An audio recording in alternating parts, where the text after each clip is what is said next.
হাই কৰি দিয়াচোন হাই কৰি দিয়াচোন হাই কৰি দিয়া এবাৰ হাই কৰি দিয়া হাই কৰি দিয়া হেল্ল' গাইজ আজি আমাৰ ঘৰত কি কৰি আছে চাব নেকি ৰ'ব ৰহমালি ৰহমালি কি কৰি আছা তুমি কাৰ কাৰণে তামোল কাটি আছা আপোনালোকে গাইজ তামোল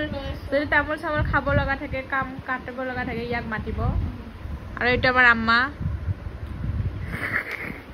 দিছ ইজ বাবু বাবু বাবু বোলে আপোনালোকৰ নামেই নাজানে গাইজ আপোনালোকৰ নামকেইটা কমেণ্টত লিখি দিব এই বোলে নাজানে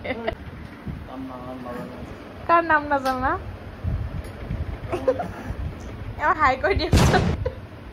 একবাৰ হাই কৰি দিয়াচোন হাই কৰি দিয়া এবাৰ হাই কৰি দিয়া বাবু হাই কৰি দিয়া গাইজ হাই নকৰিব